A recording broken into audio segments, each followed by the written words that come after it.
देखना है मुझे, या कोई जीव विशेष को देखना है, मैं जंगल में इसीलिए जाता हूं कि मैं धन्यवाद कर सकूं परमात्मा का।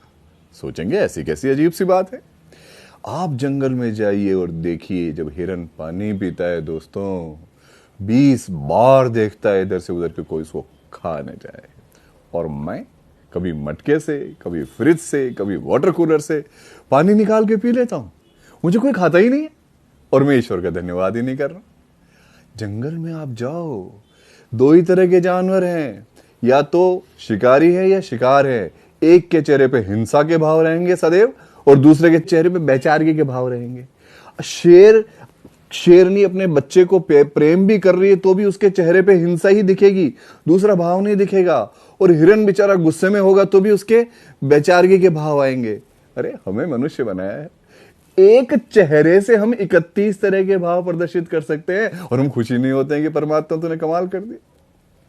हिरन को सिर्फ घास का स्वाद दिया है दोस्तों, घास का, और शेर को सिर्फ मांस का स्वाद दिया है, और हमें 7 स्वाद दे दिए। कमाल हो गया ये तो।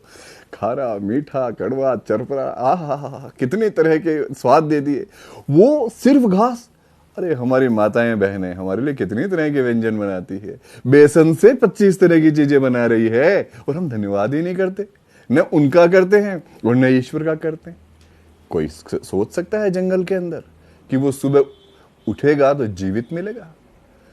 अरे पता ही नहीं होता दूसरे क्षण का कि कब मौत आ जाएगी, और हम सुबह उठते हैं बिस्तर के ऊपर और जीवित पाते हैं स्वयं को, और धन्यवाद ही नहीं देते। एक बात और बांटना चाहूंगा आपके साथ में। जंगल में जब बाघ या शेर बूढ़ा हो जाता है, दांत घिस जाते हैं, नाखून घिस जाते हैं, खुद शिकार नहीं कर पाता है, तो पता है उसकी मौत कैसे होती है?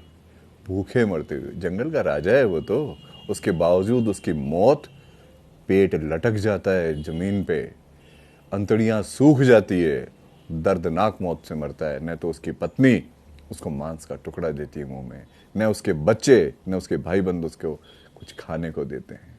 भूखा मरता है जंगल का राजा। जबकि आप देखो मनुष्य जीवन में, अरे हमें थोड़ी सी छींक के आ जाती है, पूरे घर वाले परेशान हो उठते हैं। हमारी कितनी तरह की सेवा शुश्रूषा करते हैं, कितनी तरह की दवाइयां ला के देते हैं, हमारा कितना ध्यान रखते हैं। आप सोचो, ईश्वर ने मनुष्य बना करके हमारे को कितने आनंद दिए हैं, तो फिर क्यों वैमनस्य, क्यों एक दूसरे के बैर में फंसे भाई? ये तो मनुष्य जन्म कितना शानदार दिया है, जिसका आनंद लो ना, इसका आनंद उठाओ।